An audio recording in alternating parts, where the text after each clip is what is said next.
Bendiga. Quiero que de una vez se ubique y abra en su Biblia el Salmo 3, por favor, el Salmo 3. No lo vamos a leer todavía, pero lo va a tener ahí abierto.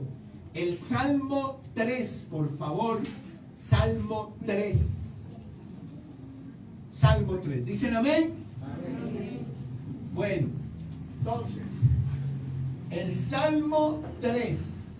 No lo leamos todavía, solo tenga el abierto y oremos. Dios bendito, muchas gracias.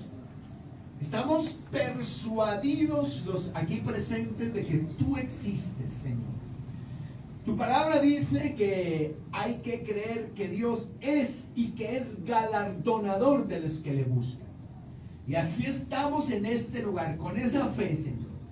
Creemos que tú existes, creemos que tú dejaste tu palabra y creemos que tú galardonas a la gente que te busca, como cada uno de nosotros esta noche aquí, que hemos venido a buscarte, a cantarte, a orar y a aprender más de tu palabra, Señor.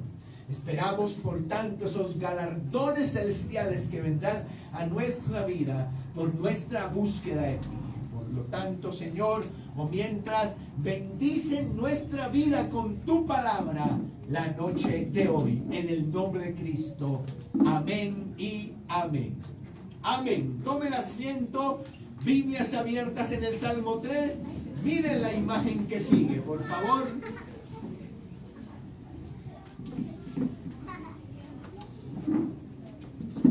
Miren la imagen, por favor. ¿Quién recuerda qué pasó ahí? ¿Qué ocurrió ahí? Si alguien lo recuerda, puede decir, yo me acuerdo qué pasó. ¿Qué pasó? ¿Nadie se acuerda? Si leen la Biblia, hermano. Bueno, tranquilos, que eso vienen a aprender, ¿no? Axalón, sí, pues ahí dice David y Axalón. Que había enredado el cabello en el árbol porque lo iba a matar. O sea, lo iban a matar porque traicionó a su padre. Quedó, ese es Axalón, el que está ahí de las mechas en el árbol así.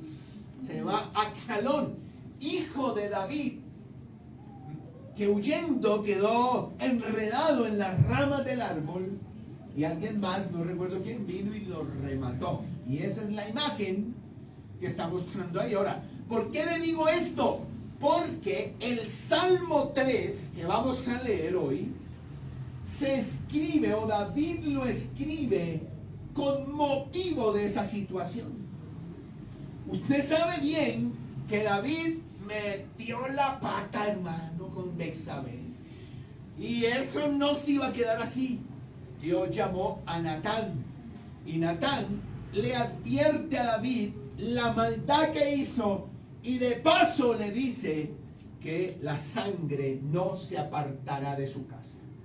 El primer juicio que tuvo David por haberse acostado con Betsabé y haber matado al esposo de Betsabé es que el hijo del que quedó embarazada Betsabé murió.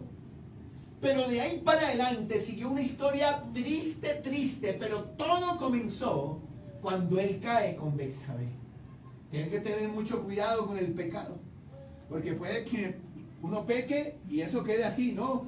O cositas muy por encimita le pasen a uno por eso. Pero puede ser que un evento, un acto, un episodio de pecado en nuestra vida nos empiece a hundir de la manera como hundió a la familia de David. Después, un hijo de David violó a su propia hermana. Entre hermanos, el otro hermano mató al que había violado a la hermana. Y para rematar, Axalón se subleva contra su padre para quitarle el reino. Y en efecto, logra hacerlo por un espacio de tiempo. Y David huye de Axalón temiendo por su vida. Y en esa circunstancia es que se escribe el Salmo 3. Usted lo lee ahí cuando dice oración matutina de confianza a Dios. Y dice Salmo de David cuando huía delante de Absalón, su hijo. Amén, hermano. Y dice: oh Jehová, cuánto se han multiplicado mis adversarios. Muchos son los que se levantan contra mí. Muchos son los que dicen de mí: no hay para él salvación. Mas tú, Jehová, eres escudo alrededor de mí, mi gloria y el que levanta mi cabeza. Con mi voz clamé a Jehová, y él me respondió desde su monte santo. Yo me acosté y dormí y desperté porque Jehová me sustentaba. No temeré a 10 millares de gente que pusieren sitio contra mí. Levántate, Jehová, sálvame, Dios mío, porque tú heriste a todos mis enemigos en la mejilla, los dientes de los perversos quebraste. La salvación es de Jehová, sobre tu pueblo sea tu bendición. ¿Y cuántos dicen amén? Amén. Yo solo leyendo el Salmo ya siento la bendición, me siento animado, me siento contento. Entonces voy yendo. Y aquí vamos a aprender en el Salmo hoy tres actitudes frente a la crisis. 3 cosas que hacer cuando entramos en crisis, cuando entramos en tribulación, cuando entramos en angustia. Espero que no se le olviden, porque crisis es lo que vivimos, ¿no? Luchas son las que vivimos, pruebas son las que tenemos, pero gloria a Dios, tenemos las herramientas que nos ha dejado su palabra para enfrentarlas en victoria. Amén. Amén. Lo primero,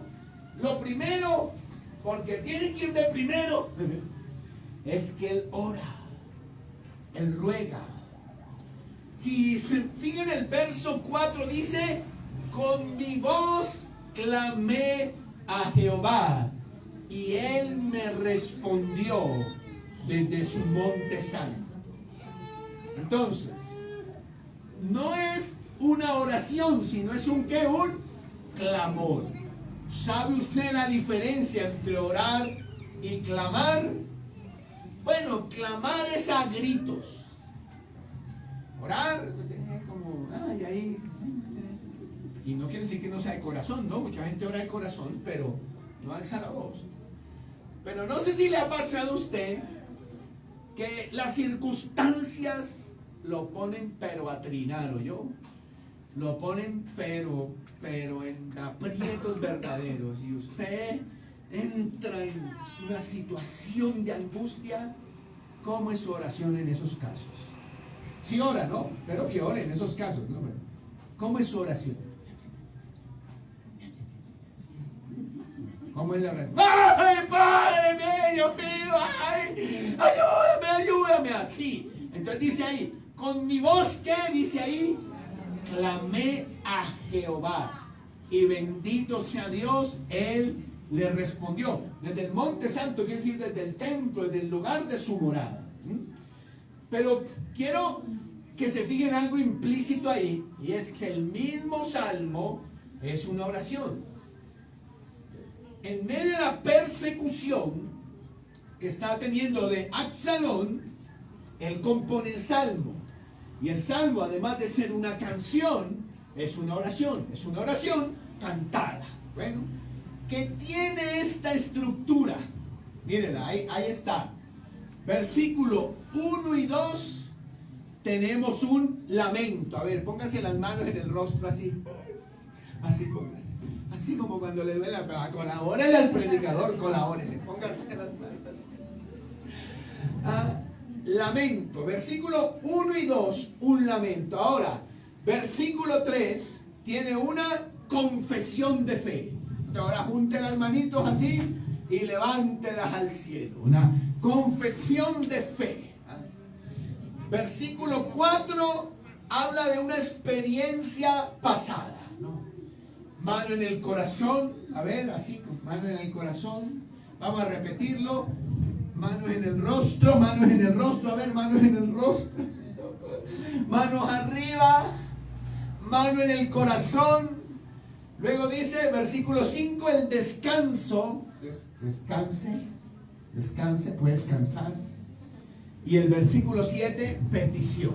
Manos para pedir. Eso. De nuevo, a ver, manos en el rostro, que lamento, ¿no? Confesión de fe. Manos arriba, así. Experiencia pasada, una mano en el corazón. Descanse ahora, cruce los brazos. Y por último, petición, manos extendidas. Vamos a leerlo y vamos a descubrir esa estructura en el Salmo. Entonces, verso 1 y 2, mire el lamento. Oh Jehová, cuántos se han multiplicado mis adversarios.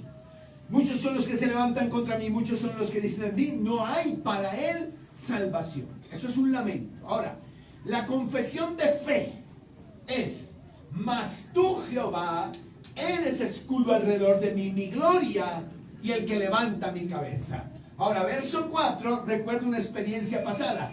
Con mi voz clamé a Jehová y él me respondió desde su monte santo.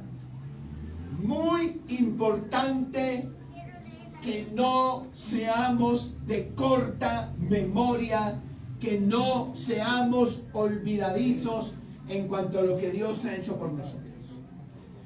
Porque eso es base de la fe. No solo la palabra es base de nuestra fe en medio de las luchas, sino también lo que Él ya ha hecho por nosotros antes. Si Dios le ha sanado antes, eso es base de su fe.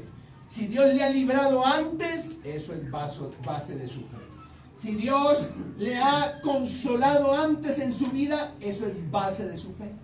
Y lo que está haciendo en el verso 4, David es diciendo algo como, líbrame o escúchame como ya me has escuchado antes. Y eso es entonces experiencia pasada. Luego el descanso está en el verso 5. Yo me acosté y dormí y desperté porque Jehová me sustentaba, ¿no? Bueno, ya lo explicaré eso más adelante.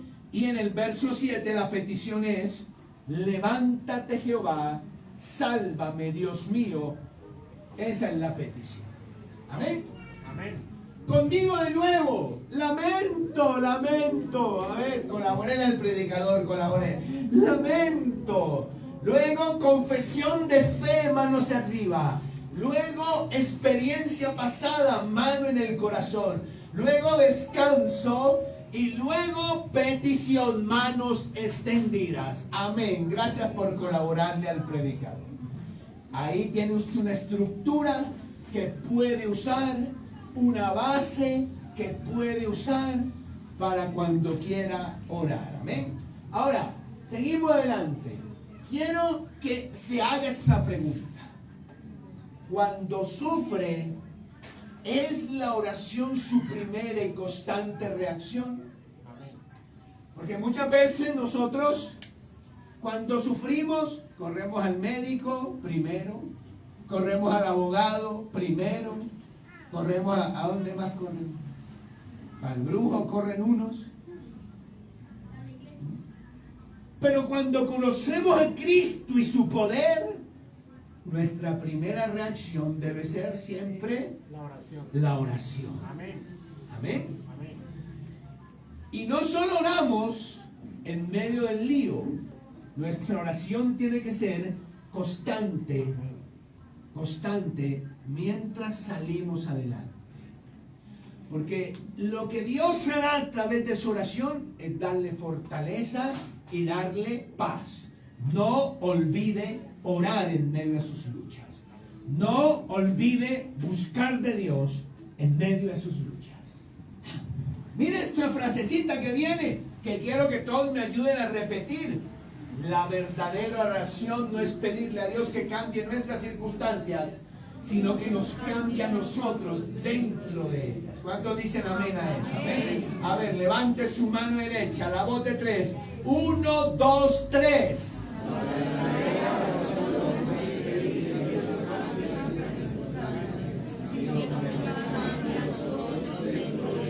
Amén. Que nos cambie a nosotros. porque a veces las circunstancias no van a cambiar. Dios no hará el milagro y dejará las circunstancias tal cual están. No mejorarán, no cambiarán. Y por eso es que nuestra primera oración es: cámbiame a mí, no la circunstancia. Cambia mi modo de ver las cosas, cambia mi modo de enfrentar las cosas, cambia mi boca, cambia mi pensamiento, cámbiame a mí antes que cambiar las circunstancias. Eso es sabiduría. Esto es la primera reacción. Eso, tómele foto para que lo ponga ahorita en el estado de WhatsApp. Eso, hermano. Eso. En lugar de andar poniendo a Jason Jiménez, toda la plaga y todo eso, ponga más bien eso, hermano. Esa es la primera reacción. Necesitamos orar y tomarnos la oración en serio, porque la oración funciona, gloria a Dios.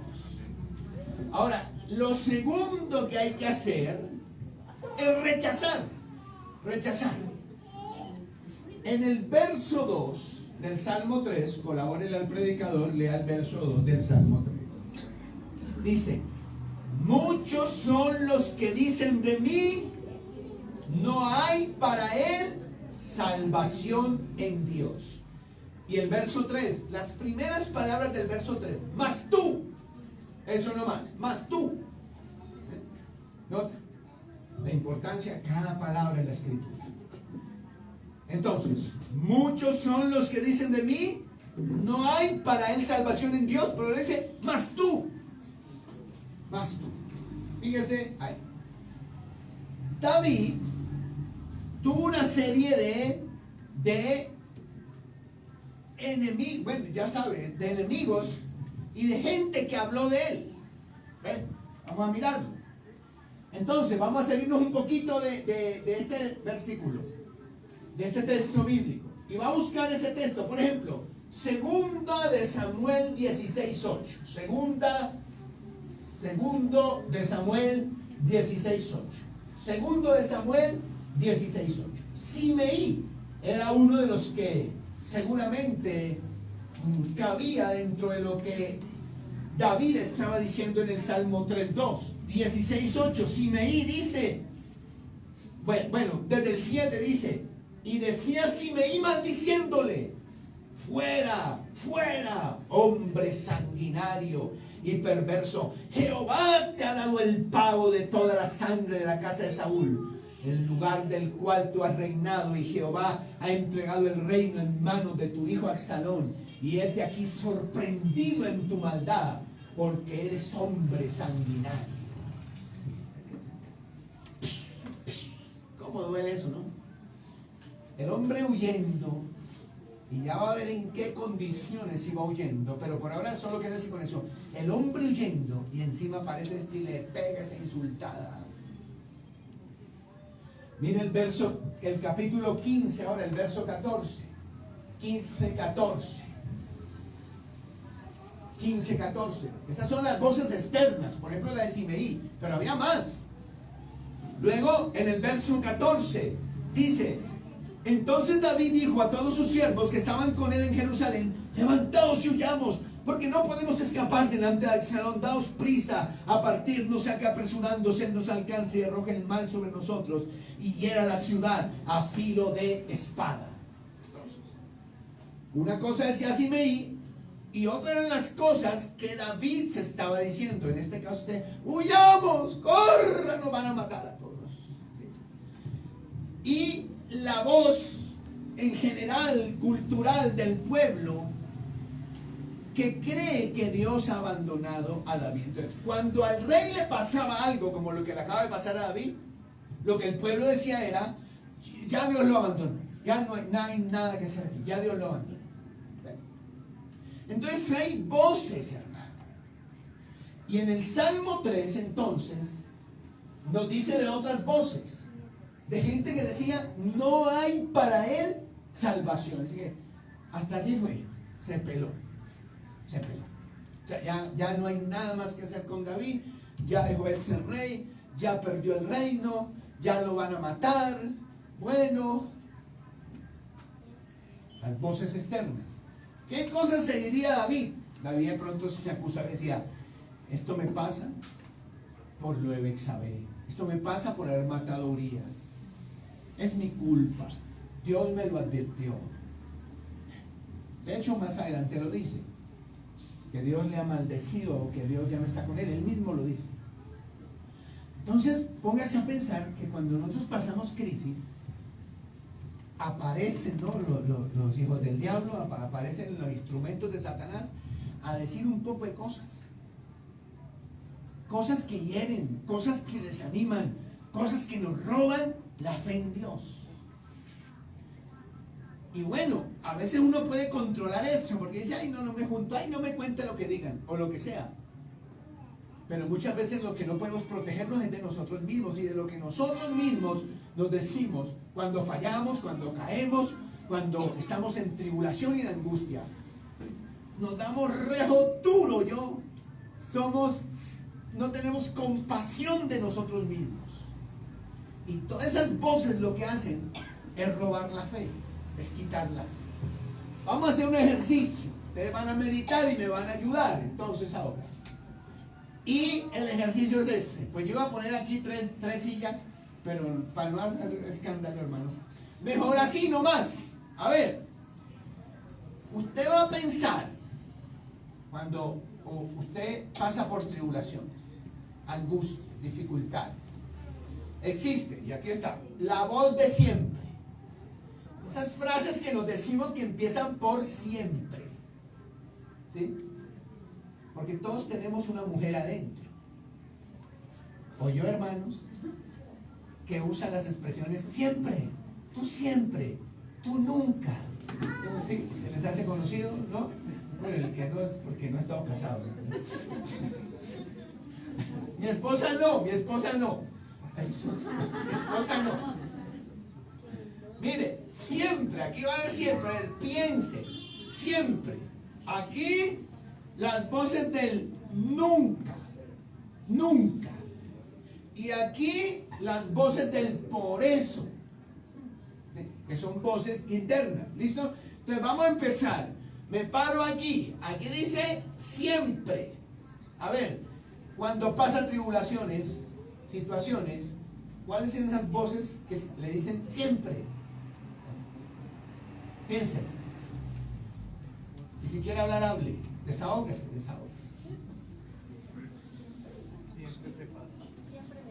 Siempre me pasa a mí. Siga. Gracias, Viterminia, por colaborar. Excelente aporte.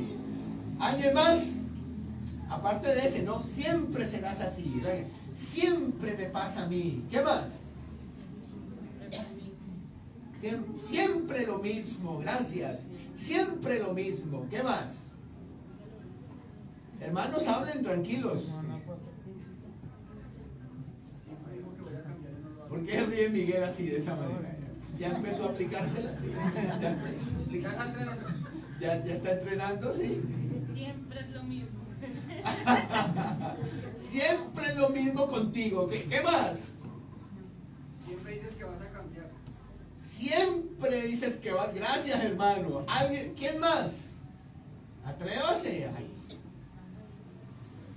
Le dice aquí.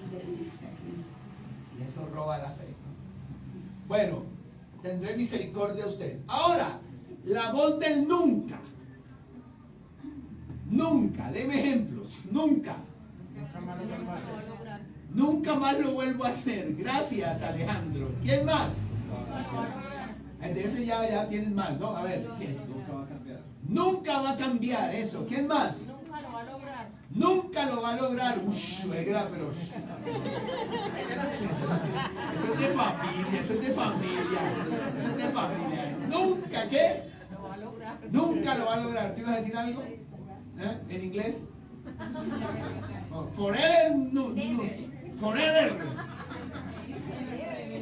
forever nunca. Bueno, a ver, Catherine. Nunca lo va a superar. Gracias.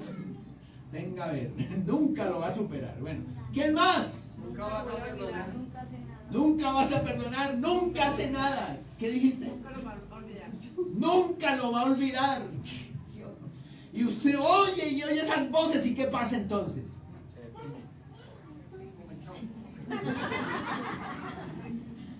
Se acurruca para un rincón que ha vuelto nada.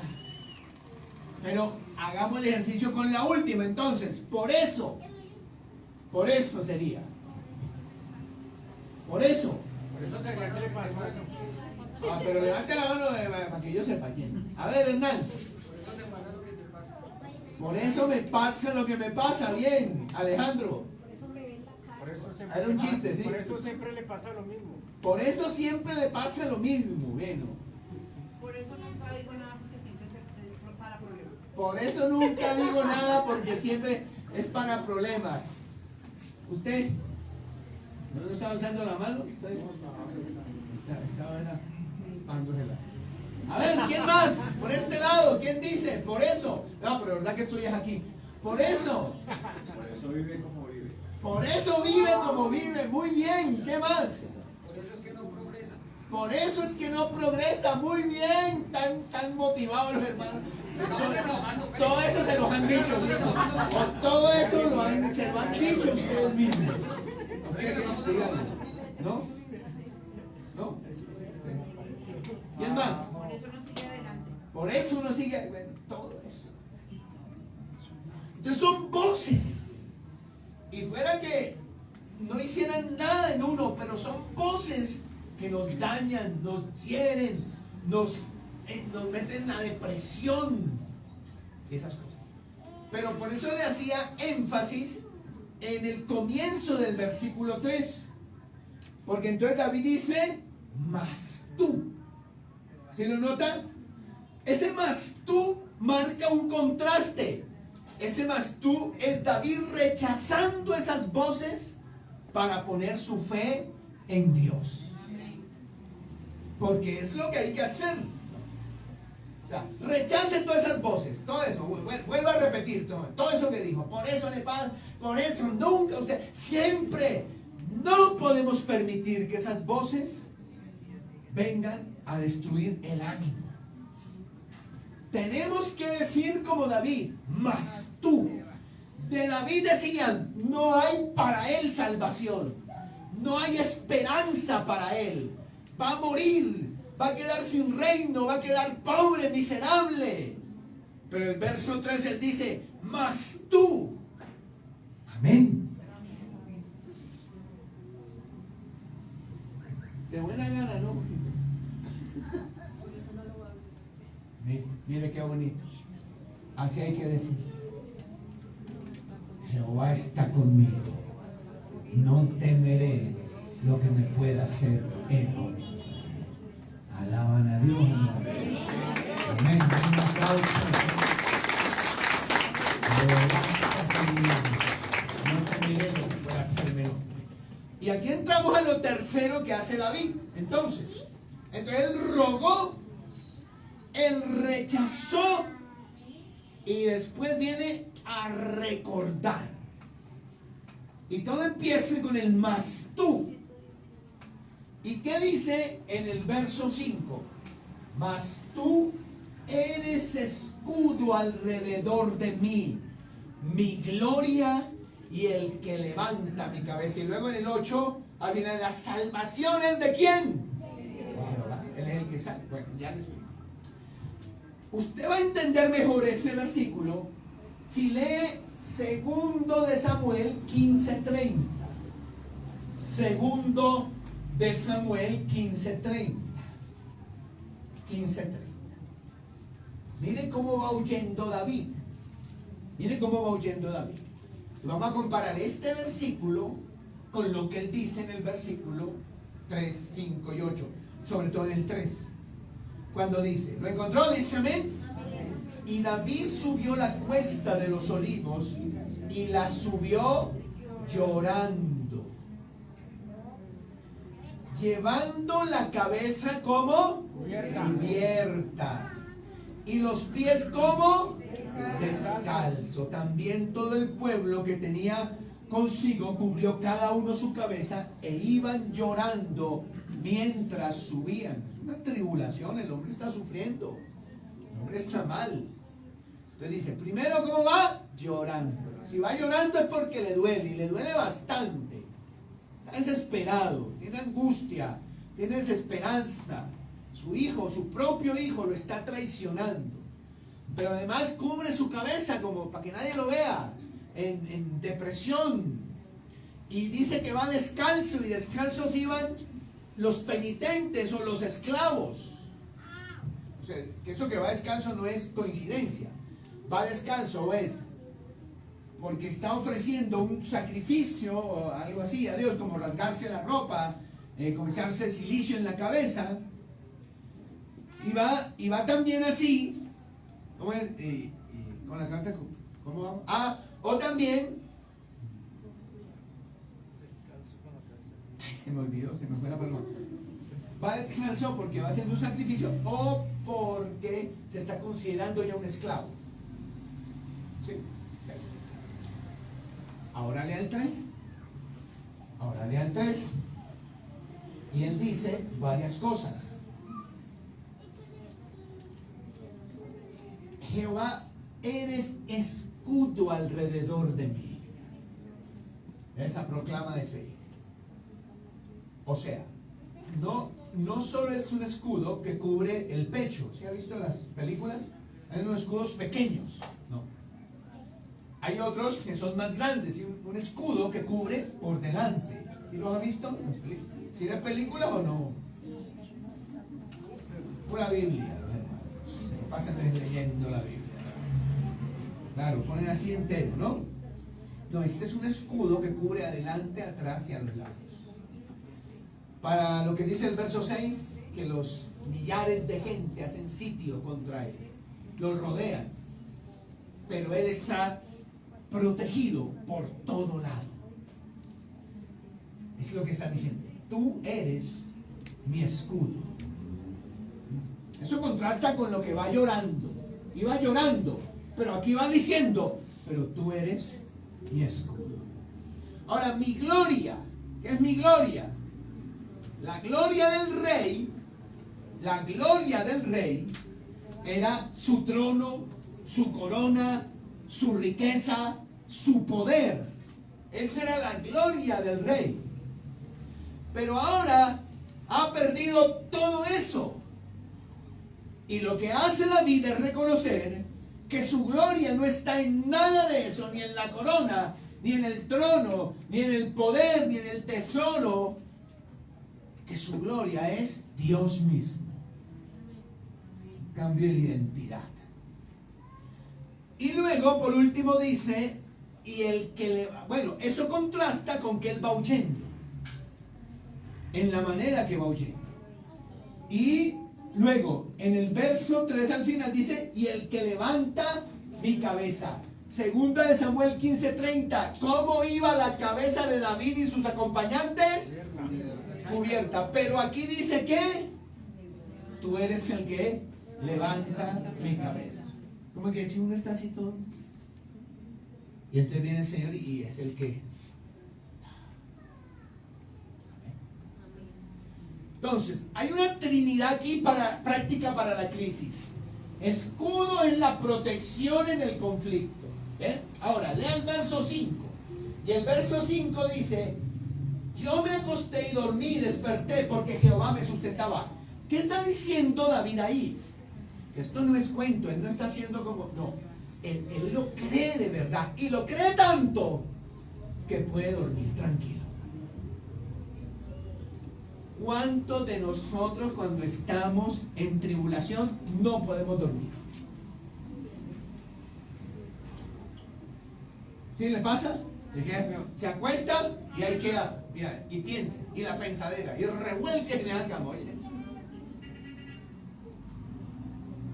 eso que denota, según David, una falta de certeza, una falta de convicción en que Él es mi escudo, Él es mi gloria y Él va a levantar mi cabeza. Porque en el verso 5 dice, en efecto, o sea, la prueba de que yo creo eso es que yo pongo la cabeza en la almohada y ahí quedo. Porque el Señor es el que me sustenta, dice ahí. Y luego en el verso 8, pues la salvación ¿De quién viene? De Jehová. Él es el que puede librarme de esto. Entonces, hay una trinidad práctica ahí para la crisis. Protección en el conflicto, fortaleza durante el conflicto y liberación en el conflicto. Es que con nuestro Dios lo tenemos todo, hermano. La mesa está servida. Lo que pasa es que no cogemos. Nos dejamos llenar de desesperanza, de incertidumbre, de temores y de miedos. Pero la mesa está servida y podemos agarrar. ¿Dicen amén? Amén. Fíjese, vamos a hacer un ejercicio último para terminar. Piensen qué pruebas está enfrentando hoy, como David. Escasez, enfermedad, un problema emocional, problema espiritual. ¿Qué se enfrenta el día de hoy? ¿A qué se enfrenta el día de hoy? ¿A qué desafío, a qué gigante se enfrenta el día de hoy? Piensen. Bueno, vamos a hacer lo mismo de David. Pero la idea es que esto se crea, se sienta en el alma. Hay una convicción. Así es, sin lugar a dudas. La fe inocente de un niño. Mire este versículo que sigue. Lea. Traía la confesión personal, Jehová, roca mía, castillo mío, escudo mío. Al leerlo, piensa en una frase. Piensa en una frase. Inspirado en eso. Corta, breve, pequeñita. ¿Ya la pensó? ¿Ya la tiene? Escríbala si quiere, anótela ahí, para que no se le olvide. Usted puede decir, sencillamente, Jehová roca mía. Ya, no más. O Jehová mi escudo. O Jehová el que me protege, lo que quiera. Pero piénselo. Piénselo. ¿Listo? ¿Amén? Por eso le digo que lo anote. Mejor anótelo, luego me lo olvida. Siguiente versículo. ¿Qué piensa al leer ese versículo? Cree una frase con ese versículo. Escríbala. Cree una frase. Echa sobre Jehová tu carga y Él te sustentará. Esta es la palabra de Dios. Nada más y nada menos. Toda ella cierta absolutamente. Echa sobre Jehová tu carga. ¿Y el qué? Cree una frase inspirada en ese versículo. Anótela así.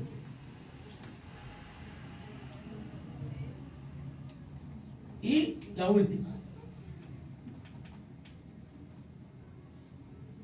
Salmo 62. En Dios solamente está callada mi alma, de Él viene mi salvación. Una frase. Piense una frase. Escriba una frase ahora, inspirada en ese versículo. Piense. ¿Listo? ¿Amén? Se va a poner de pie. Y vamos a hacer lo mismo que hizo David. Vamos a hacer una proclama de fe.